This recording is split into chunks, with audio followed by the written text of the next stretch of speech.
Amis téléspectateurs, bonjour, bienvenue sur Qsari Web TV. Après avoir passé des entrevues avec des joueurs, des entraîneurs algériens, bien sûr, ici établis au Canada, aujourd'hui, on a un invité qui était bien sûr un joueur en Algérie, en France, et puis devenu entraîneur ici au Québec.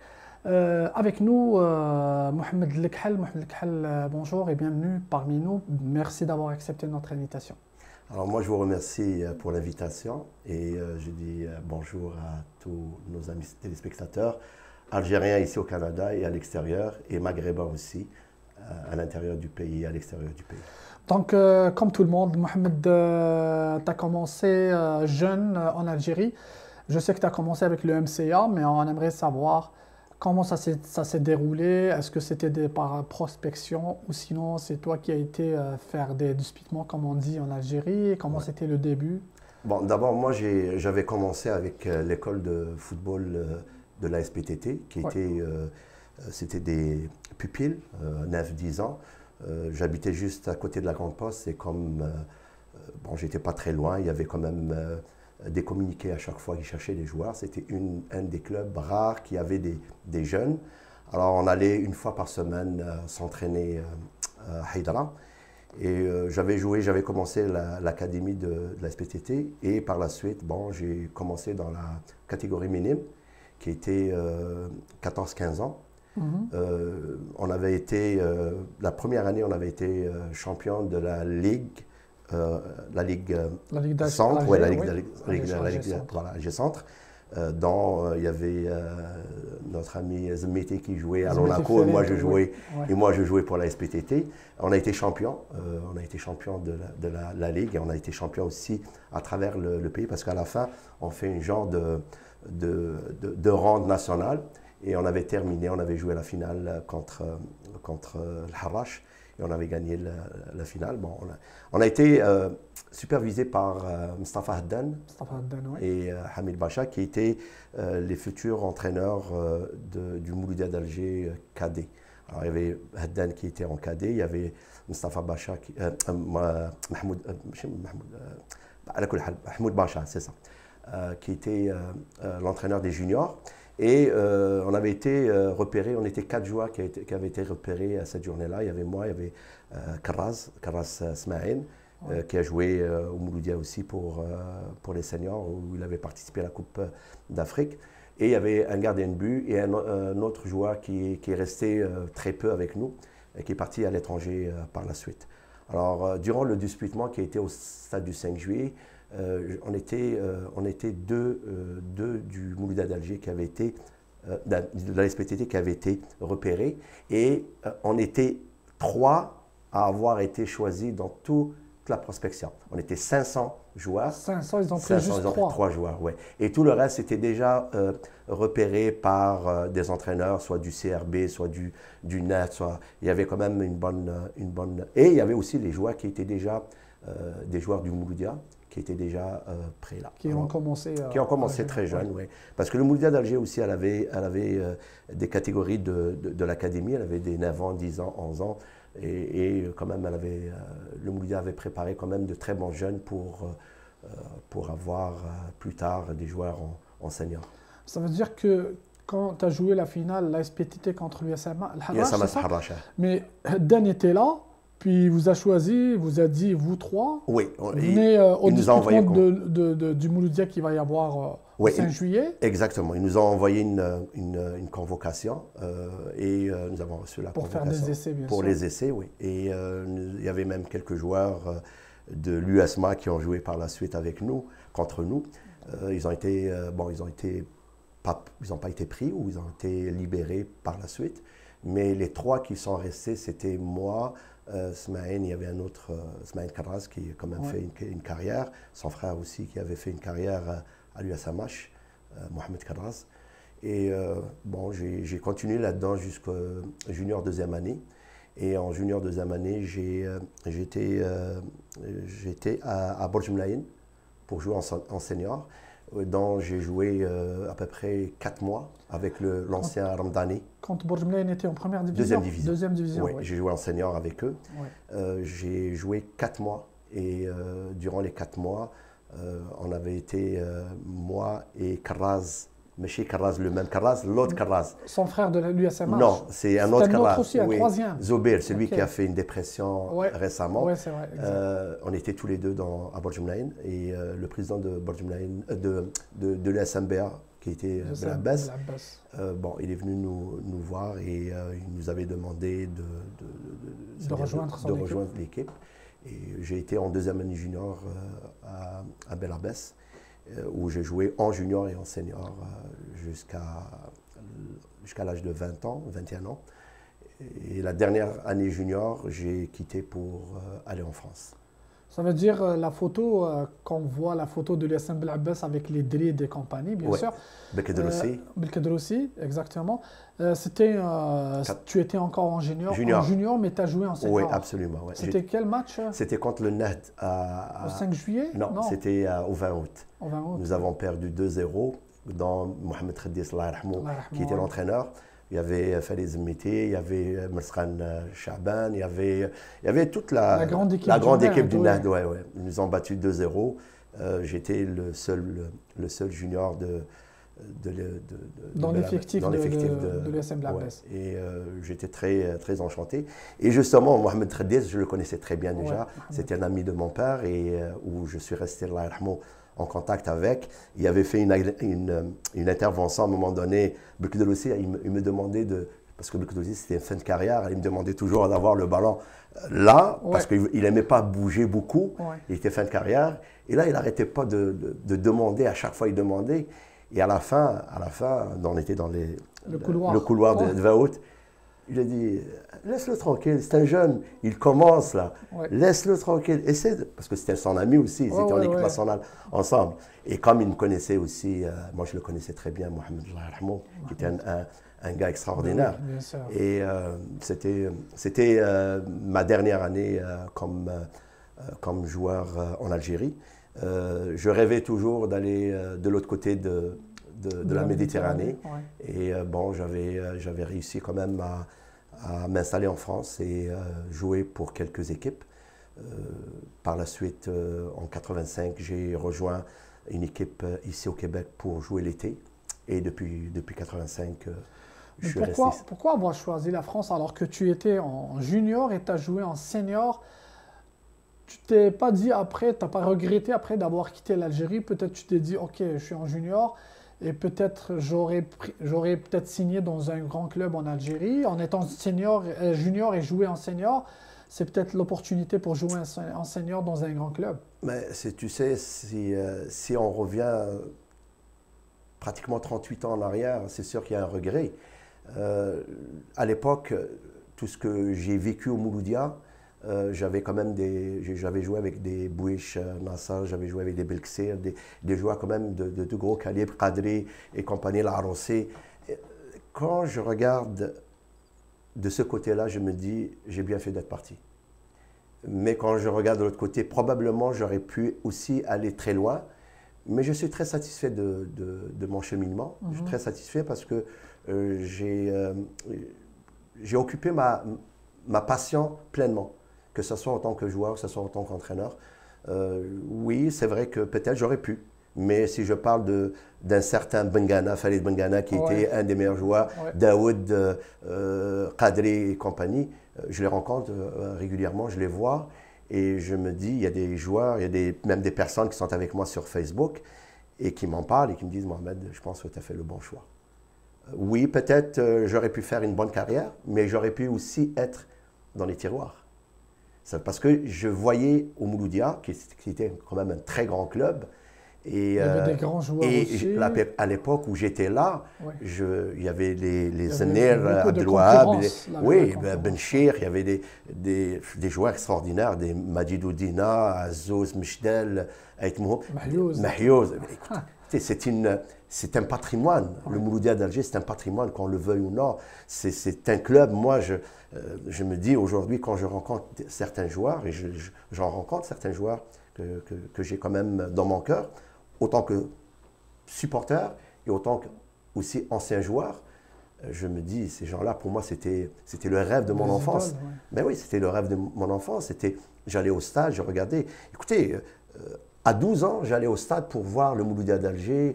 J'étais en 1976 à la Coupe d'Alger. À la finale. Oui, à la Coupe d'Afrique, Oui. en 76. Oui. En 77, j'étais au Mouloudia. J'étais juste à côté des joueurs que moi je supportais. Oui. Alors, c'est sûr que, et par la suite, je les ai côtoyés. On allait dans les autobus, on prenait l'avion ensemble, on voyageait pour jouer des matchs, parce que bon, les cadets, juniors, seniors suivaient à l'époque. À l'époque, oui, À l'époque. Et je me souviens même à l'époque où le Mouloudia, on avait retiré quelques joueurs, j'étais cadet, on m'a fait jouer en junior. On est allé à Constantine, où le Mouloudia devait gagner ce match-là pour remporter le championnat. Et le Constantine, s'il perdait le match, elle allait descendre. Oui, elle allait descendre. Délégué. Et il y avait une pression de la part d'un ancien ministre et qui demandait absolument au Mouloudia de perdre le match. Ça, c'est une chose à l'époque. À l'époque, de perdre le match. Mais Mouloudia, si elle avait fait un match nul, c'est la GSK qui allait remporter le championnat. Okay. Et j'étais là, je voyais tous ces joueurs-là qui avaient du caractère, qui avaient... Écoutez, c'est extraordinaire. Moi, j'ai vécu avec une équipe, pour moi, beaucoup de qualité. J'ai côtoyé même les autres équipes où il y avait des joueurs de haut calibre, comme Merskan. Oh, oui. Merskan, pour moi, c'est l'un des meilleurs arrière-droits du monde. Pas d'Algérie, là. Oui, c'est vrai, à cette époque, et à l'époque, les Majers, du monde aussi, les Majers, on s'en va à toute Kassi Saïd.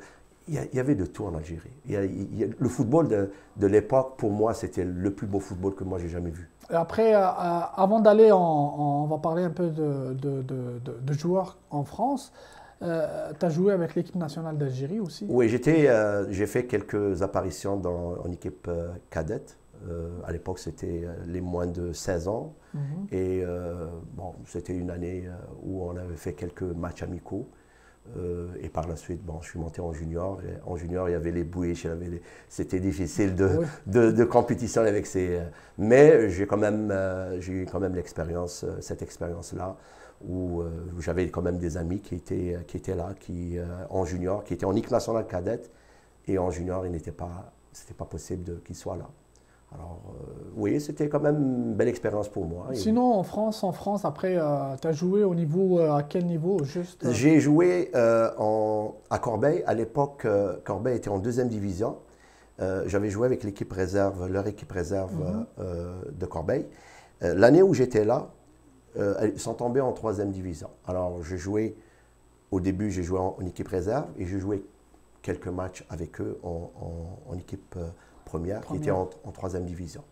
À l'époque, il y avait les Moretti, il y avait Rudy Garcia. Rudy Garcia. Ouais, qui était là. Son père, c'était mon entraîneur.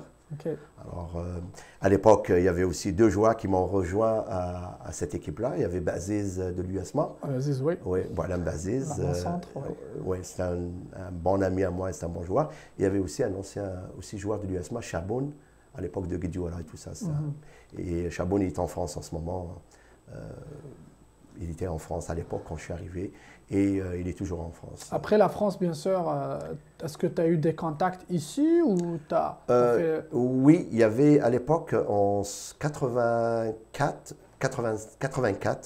il y avait une annonce dans l'équipe. Le journal, oui. Ouais, l'équipe pour France Football, je pense que c'est France Football, où ils cherchaient des joueurs européens qui pouvaient venir s'installer ici pour une période de 3 mois, jouer la saison d'été. Oui. Et repartir, parce qu'il y avait une ligue semi-pro qui allait commencer en 85, 86. Alors, ils cherchaient des joueurs de bon niveau, surtout en France, parce que c'était l'université de Sherbrooke qui avait une équipe, et c'était à l'époque où il y avait Marc Monico, à l'époque, qui a joué là. Moi, j'avais répondu à cette offre qu'ils ont fait, et j'étais invité à venir jouer ici l'été. Et par la suite, bon, il y avait quand même des propositions d'autres équipes qui m'ont sollicité, qui m'ont donné la chance de jouer avec eux. Bon, les joueurs qui sont... On a joué dans les mêmes équipes, les John Limniatis, les Nick DeSantis. Bon, Morbiello était encore plus jeune. Oui.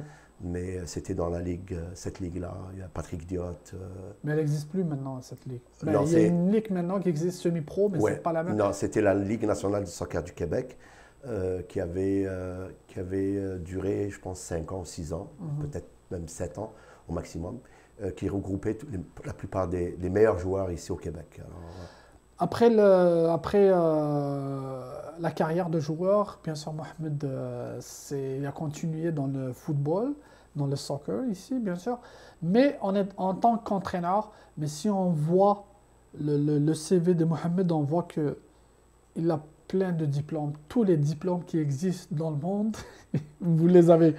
UEFA, CAF, licence A au niveau du Canada. Donc, est-ce qu'on peut savoir comment Mohamed a commencé aux études, à s'intéresser au coaching? en réalité, il y avait un élément déclencheur. Il y avait un élément déclencheur. Il y avait une personne, à un moment donné, qui avait une personne influente au niveau de la Fédération québécoise de soccer, qui avait dit, en quelque sorte, à une personne que ces gens-là, c'est des vieux jeux, c'est des vieilles générations, tout ça. Et ça m'a fait très mal. Ça m'a fait très mal. Ça m'a vraiment dérangé. Où j'étais pas intéressé, en réalité, j'étais pas intéressé d'aller chercher ce genre de diplôme. Ouais. Et je voulais pas aller chercher ce genre de diplôme. C'est que l'appétit vient en mangeant. Alors, vous savez, en tant que joueur de soccer, on se dit, en ancien joueur de football, on se dit toujours, on connaît des choses, mais on ne connaît rien. En tant qu'entraîneur, on ne connaît absolument rien. Ça nous sert, le football qu'on a joué, ça nous sert énormément. Énormément. Et ce n'est pas... Il y a des gens qui ont utilisé ça comme un sous-prétexte. Que oui, ce n'est pas forcément... Ici au Québec, on se le dit régulièrement. Ce n'est pas forcément d'être un joueur... Un bon joueur pour être un bon entraîneur. coach. Oui. Non, eux, ils l'utilisent dans leur optique, dans leur avantage.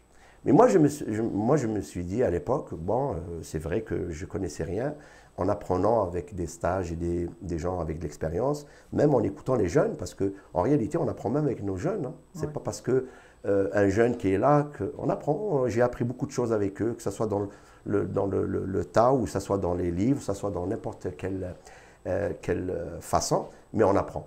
Alors moi, je me suis dit, bon, en tant que joueur, bon, je vais m'éclater, je vais faire des choses, mais en réalité, je n'étais qu'un joueur seulement. Je n'étais pas un entraîneur. Alors, pour devenir un entraîneur... Il y a une différence. Il y a une très grande différence. Et j'avais commencé pour dire à une personne, surtout, peut-être je suis un vieux jeu, peut-être. Mais je suis un gars qui a quand même fait ses preuves en tant que joueur. Et peut-être je ne connais pas mieux que certains, mais je suis capable de donner. Alors, et c'est un message que j'ai envoyé. Pourquoi ne pas utiliser cette expérience pour les jeunes, bien sûr? C'est ça que tu t'es dit? Oui, exactement. Moi, je me suis dit, bah, écoutez, déjà, à l'époque, moi, ma première formation en tant que joueur, en tant qu'entraîneur, ça a été fait en France. En 85, tous les joueurs seniors, on était obligés, le samedi, d'aller coacher les jeunes. Les jeunes du club, l'académie du club. Ouais. Alors, on était obligés. C'est-à-dire, on nous payait. Et la seule obligation qu'ils nous demandaient, c'était de faire une heure par semaine. Une séance par semaine. Le samedi. Mais pour faire une séance par semaine, il fallait passer un cours. Alors, on a passé le cours avec le département, à l'époque c'était le département des Yvelines. J'ai passé mon premier cours. Et deuxième cours, je l'ai passé ici en 88. Alors, mon premier diplôme, c'était en 85. Mon deuxième diplôme en 88, mais pour moi, c'était juste un papier. Ça n'a rien à voir, c'était parce qu'il fallait l'avoir. Oh, ouais. Mais je n'avais pas cette opportunité, ou peut-être l'envie d'aller plus loin. Parce que passer une longue vie à s'entraîner 5-6 fois par semaine, je n'étais pas prêt à me réinvestir. Après, continuer avec des jeunes. À me réinvestir. Cadence, mais, ouais. Exactement. Mais après, bon, quand j'avais arrêté ma carrière de joueur, suite à une grosse blessure au niveau du ménisque, j'ai arrêté pendant une année et demie. Une année et demie où j'ai commencé à développer des problèmes de santé, tout ça. Bon, je me suis dit à un moment donné, bon, probablement, pourquoi pas, je vais trouver une passion. C'était pas dans le but d'être payé ou quoi que ce soit, c'était plus, c'est plus le manque que j'avais au niveau du football. J'avais un manque parce que s'arrêter 1 an et demi, Exactement. il y avait un manque. Alors, ce manque-là, je voulais le combler. Et j'ai commencé petit à Et petit. rester dans le même domaine. Toujours dans le même domaine, mais Oui. tout en gardant ma vie professionnelle, parce que, qu'on le veuille ou non, en arrivant les années 85, je suis quand même, ça fait 32 ans que je suis au Québec. Ouais. C'est pas, quand je suis venu, là, je cherchais, je voulais payer pour commencer à parler l'arabe, parce que Il n'y en avait pas il y en avait beaucoup pas. Il y en avait C'est pas. vrai. Alors, c'était difficile de trouver des gens. Il y avait très peu, peut-être une centaine, mais éparpillés à travers le Canada. Bon, c'est sûr que je voulais, mais à un moment donné, bon, on accepte ce qu'il y a et c'est tout. Alors la petite est venue en mangeant. Ouais. Alors c'est de ce côté-là que j'ai commencé.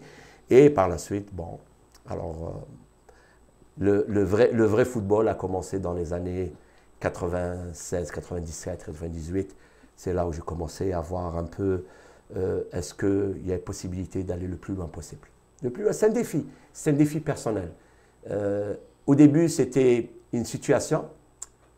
Par la suite, c'était un défi qui est devenu un grand défi à la fin.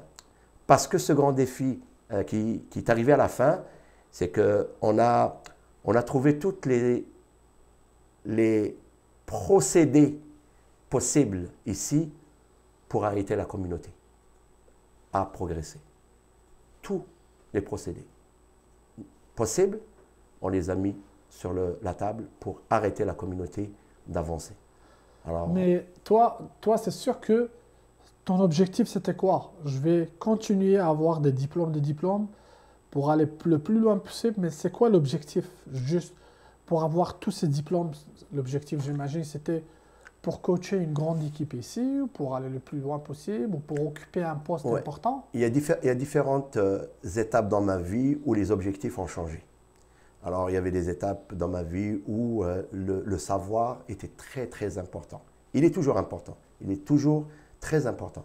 Il y a d'autres étapes dans ma vie où c'était un défi. C'était vraiment un challenge pour moi. Essayer des choses. Je me dis, comment ça se fait qu'un entraîneur peut faire changer un match au courant du match? Alors, j'ai fait des tests. J'ai fait des tests durant les matchs, des matchs où je perdais, des matchs où je gagnais. Maintenant, mon objectif personnel, oui, absolument, il a complètement changé. C'est à un moment donné d'aller chercher une équipe d'un très bon niveau, une équipe senior d'un très bon niveau. Je suis arrivé quand même à un stade où je peux dire, je serais peut-être capable. Je serais peut-être capable, avec toute modestie. Mhm. Mais avec les jeunes, si on remarque ici au Québec, au niveau des jeunes, on trouve beaucoup d'Algériens aussi, des coachs. Oui. Mais si on va au niveau semi-pro ou la Ligue élite québécoise, bien, en senior, on n'en trouve pas. Il est où le problème? Ah, le problème, je pense que c'est Jamel qui l'avait. Jamal, il avait la... Il a parlé justement de... Jamal, ouais. il avait cité quelque chose que j'aurais aimé qu'il m'éclaircisse cette situation-là, parce que avoir des problèmes avec la fédération, moi, je n'ai jamais eu de problème avec la fédération. Avoir des problèmes avec des entraîneurs, en ma connaissance, je n'ai jamais eu aucun problème avec un entraîneur. Alors, moi, je ne sais pas d'où il est allé chercher cette information, Jamal. Avec tout le respect, c'est un vieil ami à moi. Ouais. On se connaît depuis l'âge de 15 ans, c'est pas d'aujourd'hui. Et c'est un garçon qui a fait beaucoup pour le football québécois, football canadien. Et pour moi, c'est une fierté pour les Algériens. Mais au-delà de dire que Mohamed avait des problèmes avec la fédération, je pense qu'il est allé un peu loin dans sa parole. Avoir des problèmes avec des entraîneurs, même, il est allé un peu plus loin. Parce qu'en réalité, jusqu'à maintenant, je n'ai pas de réponse. Même si vous me posez la question, pourquoi, je n'ai pas de réponse. J'ai une réponse peut-être. Ben, si on parle de Jamel, il n'a jamais cité de nom. Parce que bon, il était là, il n'a pas cité de nom. Mais pour lui, c'est ça, c'est le manque de communication peut-être. Il y a un peu mais il parlait en général. Il parlait Ouais. en général. Peut-être même les Marocains et les Tunisiens. Il y a des coachs aussi Marocains et Tunisiens ici. Mais il y a plus d'Algériens, j'imagine, qui sont au niveau des jeunes, comme j'ai dit. Mm. Mais est-ce que, par exemple, les équipes semi-pro en senior, Ouais. comment ils font pour aller chercher un entraîneur pour leur équipe senior? Bah, Est-ce qu'ils vont parce qu'on sait qu'ici au Québec, les employeurs, ceux qui possèdent les équipes, ils vont aller chercher quelqu'un avec le CV. Si on voit un CV avec autant de diplômes, on va dire, ah, lui, il a un bagage. Mais si on voit ton CV, il y a le bagage, mais on n'a jamais fait appel à Mohamed, par exemple, soit la Ligue Élite ou la Ligue Semi-Pro pour driver une équipe senior, par exemple. bon, moi, je reviens toujours à ce que tu viens de dire, que Jamel n'a pas cité de nom. Oui, c'est vrai qu'il n'a pas cité de nom. Mais quand on lui avait posé la question par rapport pourquoi, il a dit peut-être il a un problème avec la fédération. Moi, je n'ai pas de problème avec la fédération. Moi, je suis un des rares gars, un des rares entraîneurs ici au Québec. Quand il y a quelque chose qui ne va pas, je fais des plaintes. Je fais des plaintes. Parce que dans mon coaching à moi, mon coaching, il est vraiment professionnel. Ça veut dire quand je rentre sur un terrain, il est professionnel. Oui. Est-ce qu'on peut dire à Mourinho, qui c'est un entraîneur qui est quand même très renommé, Oui. je ne suis pas Mourinho, il est loin d'être un Mourinho. Est-ce qu'on peut lui dire pourquoi tu as tiré l'oreille à l'entraîneur du Barça à l'époque? Pourtant, c'est un grand entraîneur. Il a fait un geste, et que ce geste-là, on l'a oublié. Est-ce que Mohamed, parce qu'il a parlé avec un ancien joueur qui était joueur de semi-pro, et que ce joueur-là, il n'a pas arrêté de frapper mes joueurs tout le long du match. Et quand j'ai parlé avec l'arbitre, il m'a insulté. Il m'a insulté. Moi, mon père, il m'a montré comment mettre la ceinture sur mon pantalon. Alors, je suis capable de mettre mon pantalon et sortir aussi mes griffes. Je ne suis pas un gars facile. Je ne suis pas un gars qui va se mettre à genoux, ni fléchir, parce qu'il y a un gars de l'autre côté qui est d'une autre communauté, parce qu'il est influent, parce qu'il a joué pour une équipe professionnelle ici à Montréal, que je dois me taire comme certains le font. Non. Moi, Si je comprends bien, oh, vas-y, continue. ouais, moi, on m'a jamais... je suis un des rares entraîneurs qui n'a jamais été mis dehors d'un club. Jamais. Depuis que je coach, depuis longtemps. Je n'ai jamais été mis dehors par aucun club. Et là où je suis passé, je pars avec propre. Si on veut faire allusion à l'histoire de Brossard, aujourd'hui, l'histoire de Brossard, moi, j'ai gagné en cours. Non, moi je ne voulais pas parler de Brossard ou Ouais. les détails Ouais. de l'affaire de Brossard, mais je voulais parler en général. Moi, j'ai vu en U15, U14, U16, U17, j'en ai vu plein d'équipes où il y a un Algérien qui coach. C'est lui le coach principal. Ouais. Mais je voulais savoir pourquoi ces entraîneurs ne sont pas à la tête des équipes seniors. Valorisés. Il est où le problème? D'accord. Je pense que tout le monde sait le problème. Tout le monde. Tous les entraîneurs à qui tu vas parler, incluant Jamel, à qui tu vas parler, ils savent. Mais le seul problème qui reste aujourd'hui, c'est que les gens n'en parlent pas, ne veulent pas parler. Parce qu'ils ont peur pour leur job. Ils ont peur pour leur emploi. Moi, je vais vous dire, le problème, il est d'en haut. Il commence en haut, vers le bas. Vous avez des clubs, et j'assume ce que je dis. Vous avez des clubs qui ne veulent pas engager les Maghrébins. Vous avez des équipes professionnelles qui ne veulent pas engager les Maghrébins. Il y a le plus haut niveau au Québec, ils ne veulent pas engager les Maghrébins. Et le mot d'ordre est donné depuis longtemps. Mais pourquoi? Pourquoi? Je vais vous dire une chose. Il y a une fois en politique, il y avait des gens qui parlaient de vous amenez ici au Québec des Maghrébins qu'on paye le bien-être social pour eux et tout ça. Mais en réalité, c'est ça que moi j'essaie de parler. Ces gens-là qui sont venus ici sont venus avec des bagages. des ingénieurs, des médecins, toutes sortes de choses. Moi, je dirais le Québec a bénéficié d'une immigration de qualité. Le Québec a bénéficié des entraîneurs de grande qualité. Pas de qualité, de grande qualité. Parce que le membership des entraîneurs algériens ou maghrébins, il est énorme ici. Mais tout ce qu'on a fait pour eux, tout ce qu'on fait pour eux, c'est de les détruire. On est en train de les mettre à terre un par un. Où sont les Azaban, Saïd Azaban, où est-ce qu'il est? Hamid Boujnoun, où est-ce qu'il est? On parle de Mohamed Hilan, où est-ce qu'il est? Jawad Al-Andalousi, où est-ce qu'il est? Et j'en passe, et j'en passe. Mohamed Sidqi. Mais ces entraîneurs, c'est des anciens joueurs, bien sûr, est-ce qu'ils ont prouvé au niveau de leur club? Par exemple, si je parle de nos entraîneurs à nous, des Algériens, ils sont, comme j'ai dit, ils sont placés au niveau des jeunes. Ouais. Est-ce que ces entraîneurs ont gagné un championnat avec les jeunes, puis ils ont prouvé à leur employeur pour dire, voilà, j'ai les U15, ben, je suis champion. Je suis 2 fois champion d'affilée. Donc, je mérite peut-être d'avoir les seniors. Ben, oui. Mais Karim, c'est profond, c'est très profond. Le problème, il est très profond. Moi, je vais revenir en U21. J'ai gagné 2 championnats de suite en U21. Avec Brossard? Non, Saint-Léonard. Saint-Léonard. 2 championnats de suite, 2010-2011. Et c'était l'année où Brossard m'ont contacté pour prendre l'équipe semi-pro. J'avais été en contact avec eux depuis 6 mois, où je n'avais pas donné mon approbation. Alors, ce que je faisais avec Saint-Léonard, j'avais donné la priorité à Saint-Léonard. Est-ce que vous allez mettre une équipe semi-pro? Alors, en réalité, ils m'ont dit non. Même le U21, on va le libérer.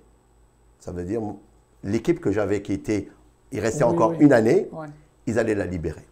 Alors, en écoutant ça, je dis, OK, c'est correct, il n'y a pas de problème. Moi, je vais donner ma parole à Brossard et je vais probablement commencer avec eux, je vais discuter avec eux. Et le moment où c'est-à-dire j'ai fait cette transition à la fin de saison, j'ai dit, OK, maintenant, Saint-Léonard, ils n'ont pas d'équipe. Moi, je vais m'aligner vers Brossard. J'ai pris les joueurs de U21. Oui. De la communauté, il y avait 17 joueurs de la communauté maghrébine. Okay. 17. Et dans les 17, il y en avait 11 qui jouaient en U21 et en senior. L'équipe la plus jeune au Québec, 20 ans, âge moyen. La moyenne d'âge, oui. 20 ans, 20,4, on l'avait calculé. Alors, ces jeunes-là ont fait une excellente saison en U21, ils ont fait une excellente saison en senior, où tout le monde, jusqu'à maintenant, les gens disaient qu'à l'époque du Brossard, c'était la meilleure équipe, une des meilleures équipes qui jouait au ballon, qui jouait au football. Alors, ces jeunes-là, ils étaient avec moi pendant 3 ou 4 ans à Saint-Léonard. Et quand je suis parti, moi, je les ai pris parce qu'il y avait quand même une bonne cohésion dans l'équipe. Et en plus, sinon, ils vont rester sans club. Exactement. Parce que, Alors, j'avais recruté des joueurs que je connaissais dans la Ligue Élite, qui étaient 20 ans, 21 ans, 18 ans, 19 ans. Et de ça, on a fait l'équipe de Brossard, qui était quand même qualité de jeu extraordinaire. Il y avait quand même du très beau jeu.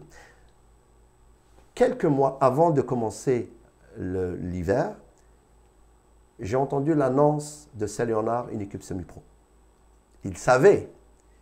Pourquoi on retirait le U21? On a retiré le U21 parce qu'on ne voulait pas avoir Mohamed. Parce que Mohamed, il n'est pas ce qu'il recherchait.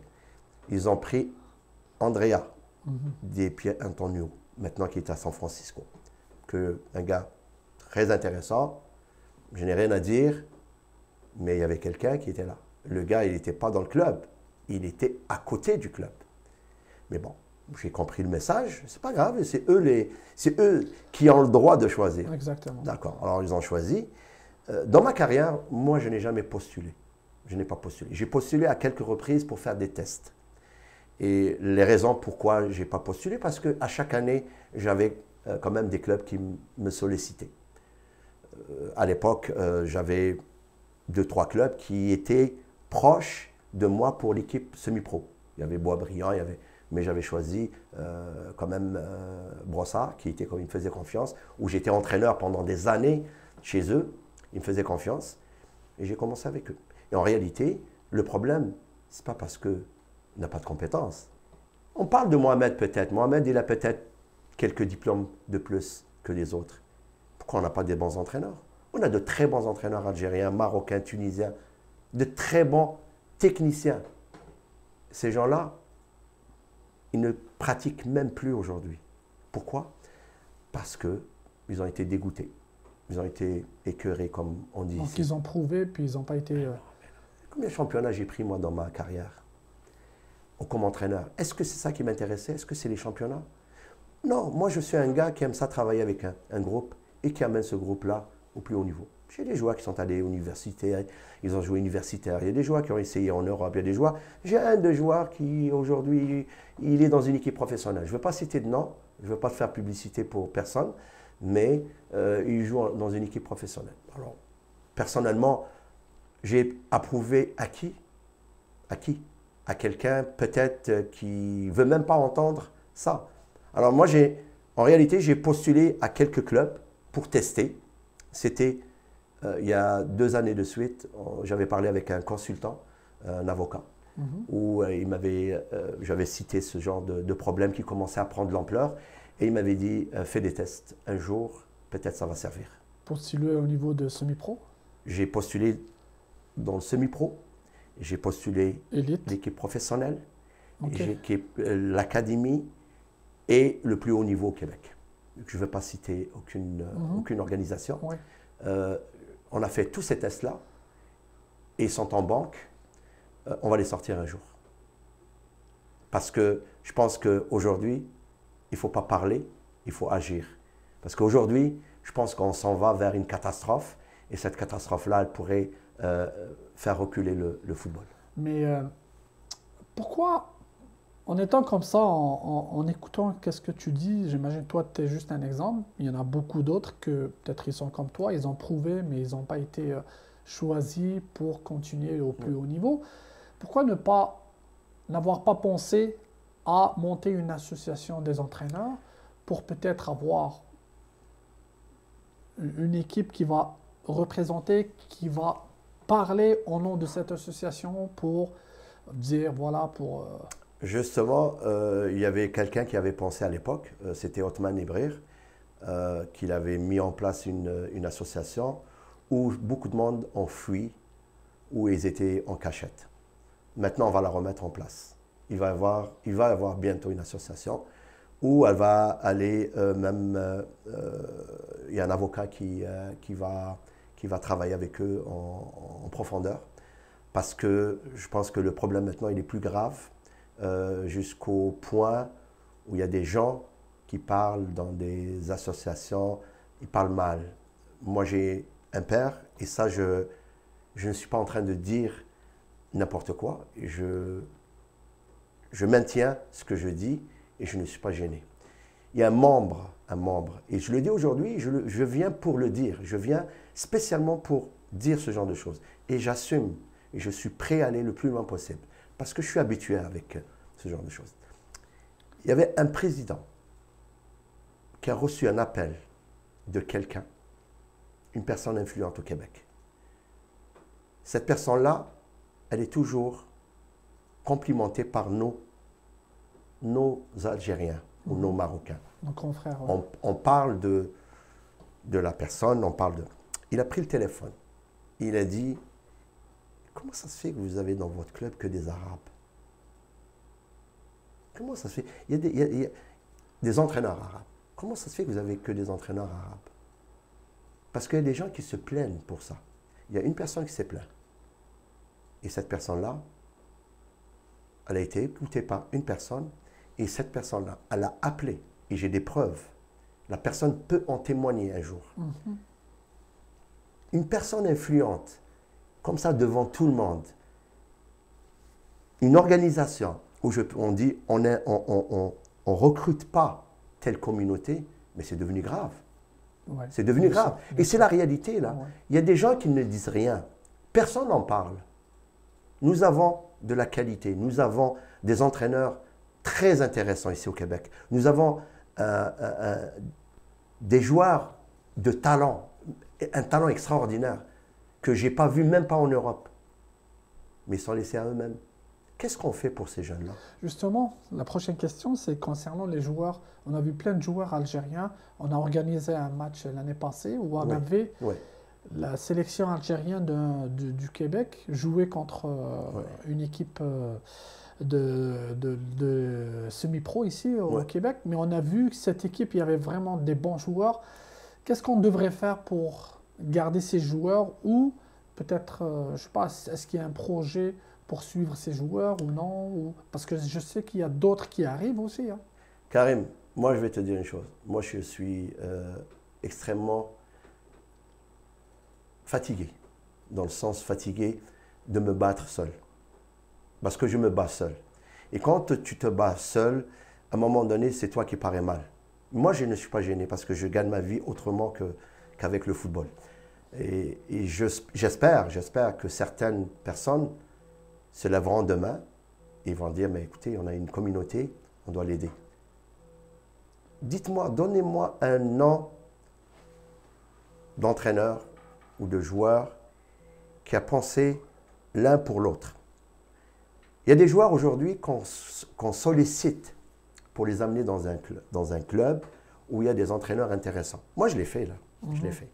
J'avais un projet même de jeunes joueurs algériens à préparer pour les emmener en Algérie et pour les faire promouvoir à l'équipe nationale. Il n'y a pas eu de suivi. Non, il n'y a pas eu de sollicitation. On les a sollicités, mais il n'y a pas eu du tout de retour, rien. Alors, on essaie de faire des choses, mais les gens n'embarquent pas. Alors moi, je leur dis, il y a des gens qui vendent des académies. J'en connais des gens là, qui vont aller fouiller dans les équipes où ça travaille bien. Ouais. Et on va proposer aux jeunes, on appelle le père, ça je ne parle pas de nos compatriotes. Parce que nos compatriotes, ils travaillent bien. Ils travaillent très bien. Je ne suis pas gêné de dire que nous avons une communauté de très bons entraîneurs et de très bons joueurs. Et l'avenir nous le dira. Parce qu'ils sont marginalisés. Autant les entraîneurs que les joueurs. Il faut dire la vérité. Combien d'années? On prend un juste parce qu'on veut mettre un ou deux pour qu'ils paraissent. Mais on connaît la réalité. La réalité, elle est claire. Aujourd'hui, il y a une guerre de pouvoir ici au Québec. Au soccer, au football, il y a une guerre au pouvoir. C'est chacun frappe et on n'est pas, les Algériens et la communauté maghrébine n'est pas là des deux côtés. Elle est écartée par les deux groupes. Alors, aujourd'hui, ces jeunes-là, il faut en prendre soin, il faut les aider. Il faut les prendre et les amener là où il y a des bons entraîneurs. Moi, je dis aux parents, ne cherchez pas l'équipe qui gagne. L'équipe qui gagne, elle va arrêter de gagner. Mais votre joueur, votre enfant, il n'apprendra rien. Moi, j'ai pris une équipe en U14 il y a 2 ans. Quand je l'ai vue la première fois, je voulais faire demi-tour. Tellement elle... Il n'y avait rien. Il n'y avait rien. Ouais. Et j'avais pas le choix. J'avais la passion de... Ça, c'est les entraîneurs qui cherchent les résultats. Ils disent, il n'y a rien. Mais exactement. Je suis resté par défi, par amour au football, et j'ai aidé ces jeunes-là maintenant à s'épanouir. Aujourd'hui, ils sont mieux, mais je n'ai pas promis la lune. Mais j'ai 2 joueurs à l'intérieur de cette équipe-là qui peuvent aller en équipe nationale d'Algérie. Et que j'espère ils arriveront un jour. Parce qu'ils n'ont que 16 ans. Et ces 2 bons jeunes. Il n'y en a pas que ces 2-là. Dans la Ligue, il y a d'autres joueurs. Maintenant, est-ce qu'on se prend en main? C'est à la communauté de... Oui, justement, je voulais parler de ça. Est-ce qu'il y a un projet ou est-ce que, pour toi, c'est quoi la solution? Qu'est-ce qu'on devrait faire pour ne pas perdre? Parce que j'en connais beaucoup. Ils sont arrivés en senior. Après, ils ont vu qu'il n'y a rien. Ben, ils ont continué leur étude. Ils jouaient avec des amis. Ils n'ont même pas signé des licences en pro ou semi-pro. Ils ont arrêté de jouer. Mais la réalité, elle est là. La réalité, c'est qu'aujourd'hui, les hauts responsables du football québécois donnent des dérogations à des entraîneurs pour coacher en Ligue Élite, en PLSQ, la Ligue semi-pro, tout en mettant les entraîneurs qui ont le calibre, les entraîneurs qui ont du charisme, les entraîneurs qui ont la colonne vertébrale, tout en les mettant de côté.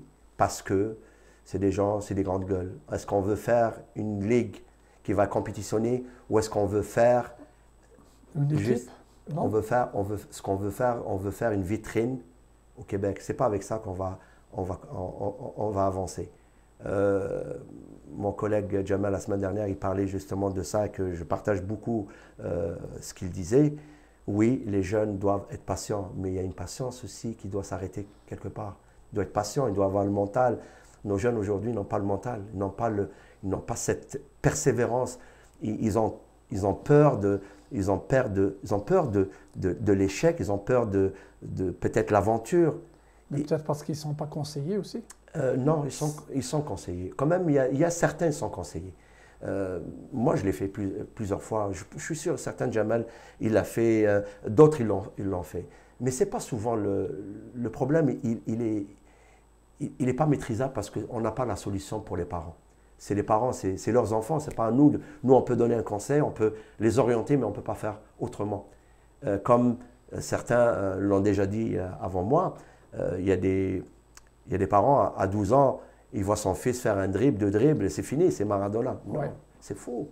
Moi, j'ai vu des joueurs qui faisaient des séries de dribbles à 12 ans. Aujourd'hui, il est à 16 ans, il est avec moi, là. Pas capable de le faire. Parce que tout a changé. La morphologie a changé, l'état d'esprit a changé, l'engagement a changé, la persévérance a changé. Il y a beaucoup de choses. Tout change. Et même au niveau, le jeune, au niveau de la coordination, à 16 ans, il n'est plus coordonné de la même façon qu'à 13 ans.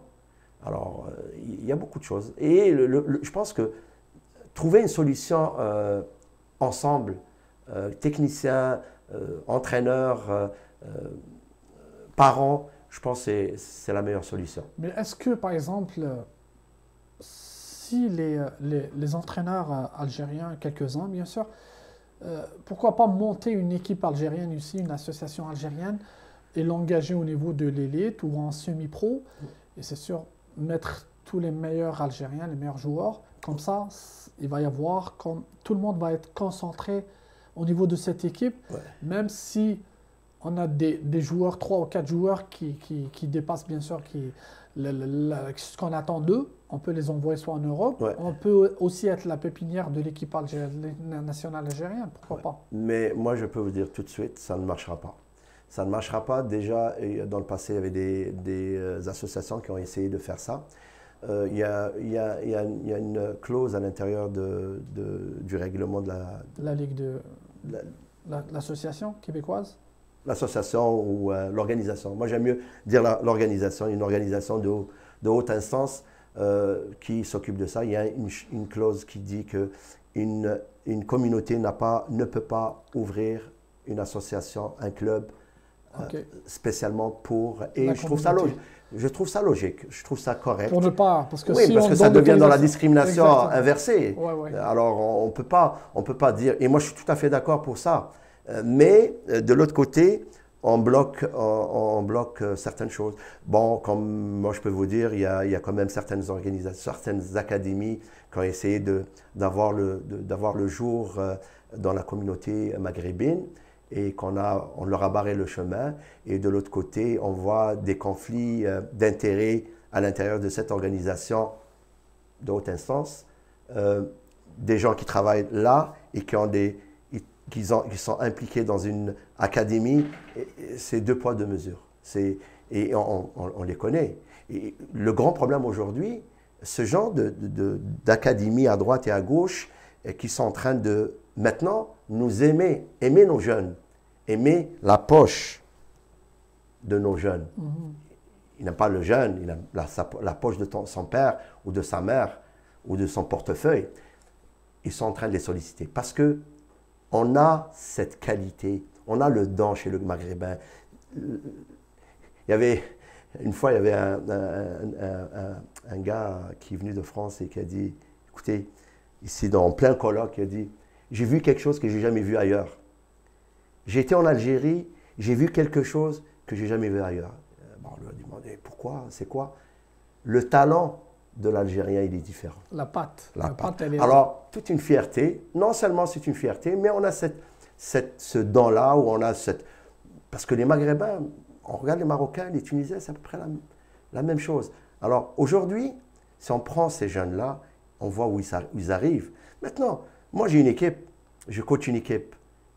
Est-ce que je vais faire la différence entre un Marocain, un Tunisien ou un Algérien, un Québécois? Pour moi, c'est l'effectif. Je ne fais pas de discrimination à travers ça. Mais ce qui me dérange aujourd'hui, c'est que pourquoi nous devons perdre de la qualité dans les joueurs en les laissant aller dans des places où on leur dit, ben écoute, tu viens à mon académie, je vais t'offrir une place dans la sélection du Québec et je vais te mettre au plus haut. Est-ce que c'est quelque chose de faisable, ça? Impliqué dans telle place, impliqué dans l'autre place, impliqué à la fédération, impliqué partout, mais personne ne voit rien. Mais où est-ce qu'ils sont les responsables? Où est-ce qu'ils sont les responsables? C'est conflit d'intérêts direct. On prend des joueurs de tous les clubs du Québec pour amener ces jeunes-là dans un club spécifique. Est-ce que c'est normal? C'est pas normal. Personne ne dit rien. Tout le monde sourd et muet. On n'entend rien, on n'en parle pas. Alors ça prend des gens pour parler. Moi, je n'ai pas peur. J'ai peur de personne. C'est pas mon problème. Moi, j'ai gagné ma vie en travaillant le matin. Je me lève à 5h30, 6h le matin pour aller gagner ma vie. Alhamdoulilah, aujourd'hui, j'ai fait élever des enfants avec des bons principes, des valeurs. Et c'est ça mes valeurs. Moi, c'est ma richesse, c'est mes valeurs et mes principes. Je suis issu d'une famille très, très basse. Alhamdoulilah, j'ai réussi à monter où je suis comme tout le monde. Je ne suis pas mieux que... Donc ça veut dire que ça va rester comme ça? Est-ce que les jeunes maghrébins, algériens, tunisiens, marocains, on sait que maintenant il y en a de plus en plus en U15, U10, U12, Ouais. il y en a beaucoup. Il y en a beaucoup. Il y en a même maintenant en U17, en U15, Ouais. on a vu les U16, on a vu des bons joueurs. Est-ce que eux, peut-être ils vont arriver à une certaine catégorie puis ils vont arrêter? Ça va être la même chose? Moi, j'ai Qui va compris. se répéter? Moi, c'est la seule chose que j'ai l'intention de faire et je compte faire, et j'ai commencé à le faire déjà. Quand je vois le talent, j'essaie de l'aider, d'abord, l'aider en premier lieu, comme je l'ai fait avec des joueurs qui ne jouaient pas pour moi ou qui ne jouaient pas dans les... Alors, je leur propose de choisir, je parle aux parents, choisir entre gagner ou aller loin. C'est à toi. Tu as à 12 ans ou à 13 ans, tu as 4-5 ans devant toi pour bien avancer. Si je peux le faire, moi, personnellement, je vais le faire avec lui, s'il est dans mon équipe. Mais s'il est ailleurs, moi, je propose aux parents, et ça, je le dis en tout temps. Tout joueur, je suis ouvert même en tout temps. S'il y a des joueurs qui ont du talent et que ces joueurs-là veulent avoir de bons entraîneurs, nous avons des bons entraîneurs à travers tous les clubs au Québec. Des entraîneurs maghrébins qui sont capables de s'occuper de ces jeunes-là. Parce que c'est la seule place où on peut les aider. Moi, je peux faire confiance à mes collègues. Je connais des Algériens, des Marocains, des Tunisiens qui ont des bons calibres. Et oui, je connais aussi des Haïtiens qui ont de bons calibres. Ouais. Je connais des Québécois qui ont des bons calibres. Mais n'allez pas n'importe où. On ne voyait pas vos jeunes n'importe où. Moi, si quelqu'un me dit, bah, écoute, mon fils, il est à Boucherville, je vais lui dire, bah, il est entre de bonnes mains. Oui. On en a 3, 4, 5. Je le dis. Et moi, je tire chapeau au directeur technique qui est là-bas. Moi, je lui tire chapeau. Parce qu'il a engagé. Morad Foul, oui. Regarde, ce n'est pas un excellent gars que je connais. Je n'ai pas une relation, mais on se respecte. On se voit de temps en temps dans des colloques. Je ne sais pas, un ami proche qu'on se parle tous les jours. Mais je peux vous dire une chose, je lui tire chapeau. Et un autre aussi, je ne suis pas gêné de le dire, Jamal Habbal. C'est la même chose. Il est là, il aide, il donne, il offre cette possibilité. Moi, je leur tire chapeau. Donc, ça veut dire que ça commence. Ça commence. Ça prend juste de la patience. Oui, ça commence, mais il ne faut pas parler trop fort. Ouais, ça commence. Il ne faut pas parler trop fort, parce que sinon, ils vont leur tomber dessus. Non, mais s'il y a le résultat, s'ils sont là, puis on voit le travail, les parents sont contents, c'est sûr qu'on va pas dire, OK... Moi, je pense qu'on devrait mettre quelque chose en place qui pourrait faire des rencontres avec des entraîneurs. Moi, je pense que ça serait bien que s'il y a une association, une organisation qui peut orienter au moins les jeunes, les orienter. Et si on voit qu'il y a de la qualité, on a de très bons entraîneurs. Comme je l'ai dit depuis tout à l'heure, il y a de la qualité. Qu'on le veuille ou non, il y a des anciens joueurs qui, à vue d'œil déjà, il peut t'analyser, il peut t'évaluer un joueur. Alors, ce n'est pas quelque chose qu'on avait il y a peut-être 20 ans, 25 ans, où c'était difficile de trouver des entraîneurs. Aujourd'hui, il y en a plein. Moi, j'en connais à travers Montréal, parmi eux, il y en a qui ne travaillent pas. Parce que, bon, ça prend peut-être un peu plus de contact.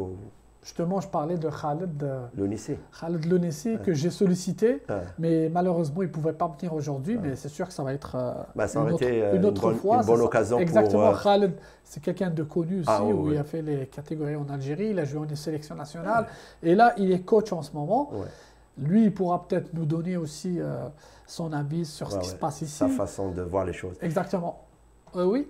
Non, j'ai dit sa façon de voir les choses. Okay. Sa façon de voir les choses. Maintenant, avant de clore, on veut juste savoir, Mohamed, qu'est-ce qu'il fait maintenant? J'imagine que tu es entraîneur des U15. Oui, moi je suis avec la même équipe depuis 3 ans, depuis U14, moins de 14 ans, ils sont moins de 16 ans. Alors, c'est sûr qu'on avait des objectifs tracés par le club et tracés par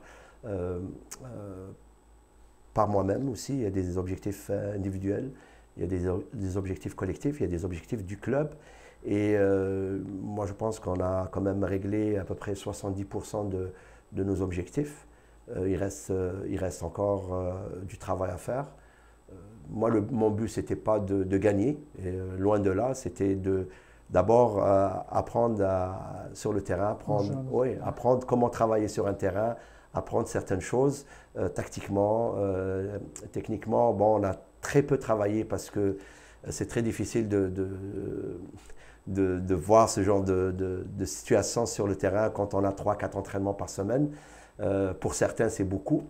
Et revenant à ce genre de choses qui se dit aujourd'hui et qui fait mal aussi au football québécois, c'est que la fréquence d'entraînement chez certaines équipes fait très mal.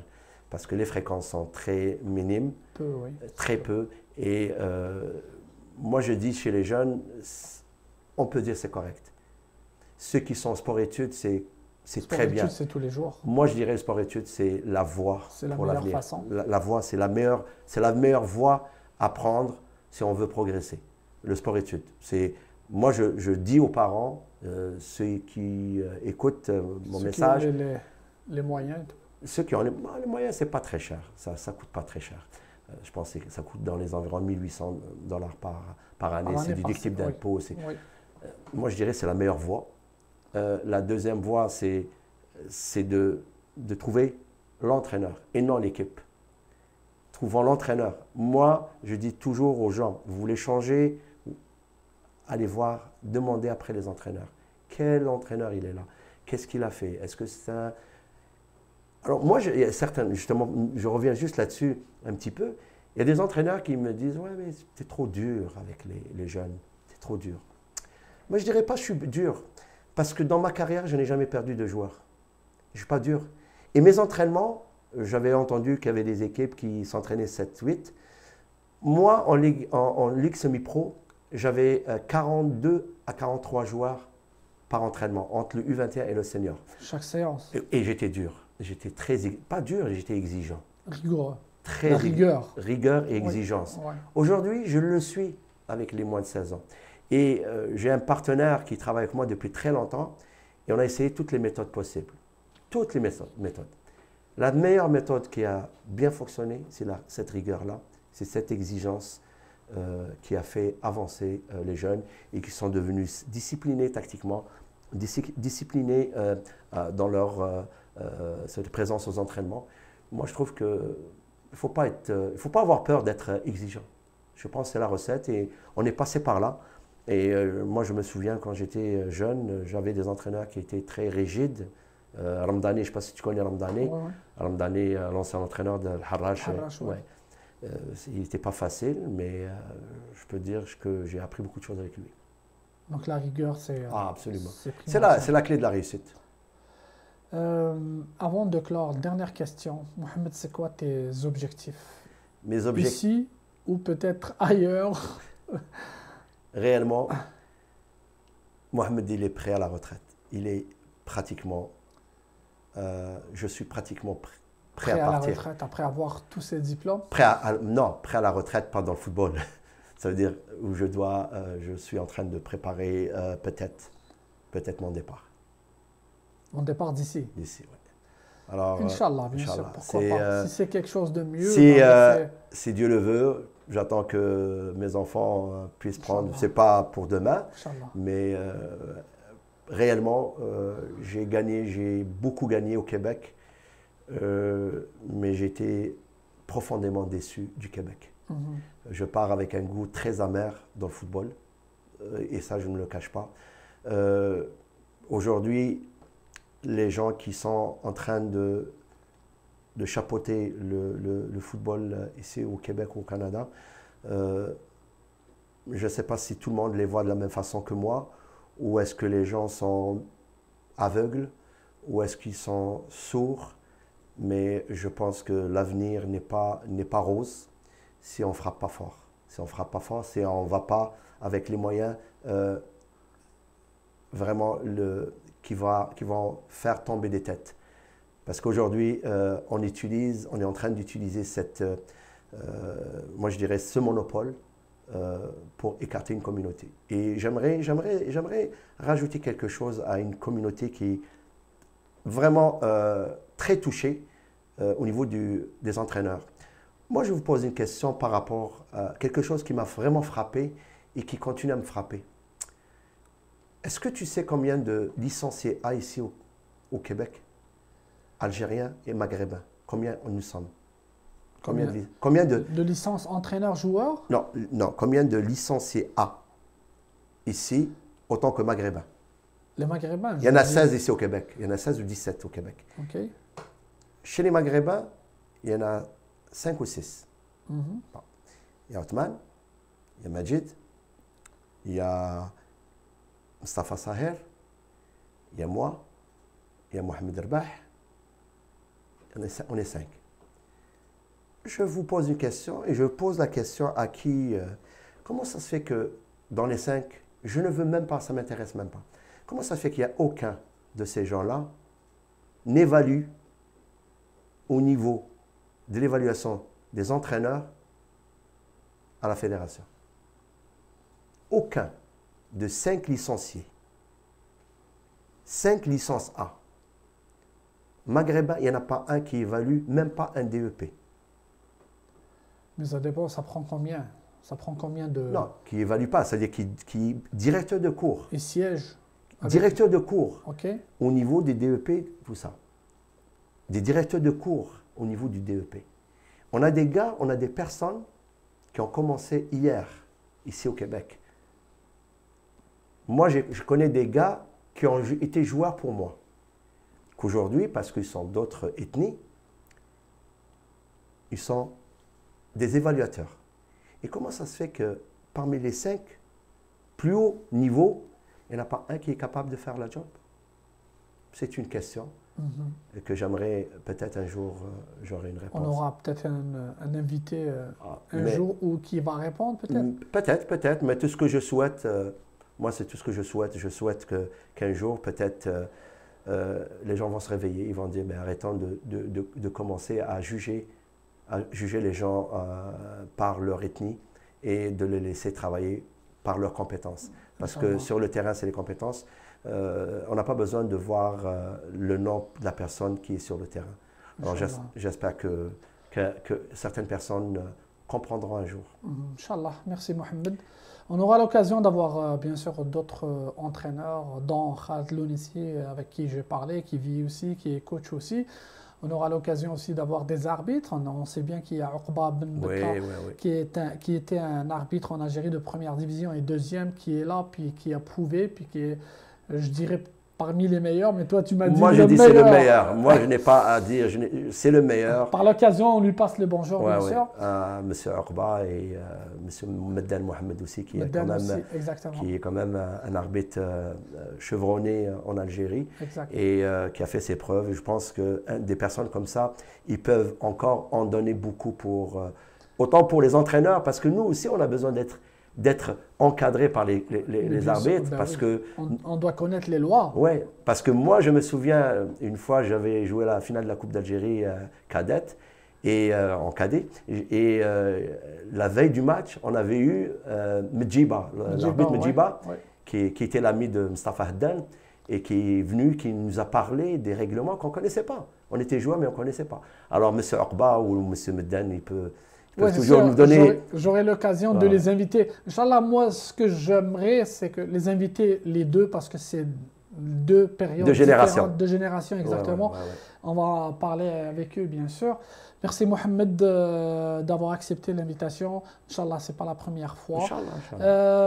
Sahar Ramadak aussi, parce que c'est dans une semaine, Inch'Allah. Sahar Ramadan à vous aussi, ben c'est ça, on aura Inch'Allah d'autres invités après Ramadan, bien sûr. Je vous laisse avec Siam, bien sûr. Sahar Ramadan comme تصوموا بالصحة والهنا Inch'Allah. On se retrouve après le Ramadan, Inch'Allah. إلى اللقاء.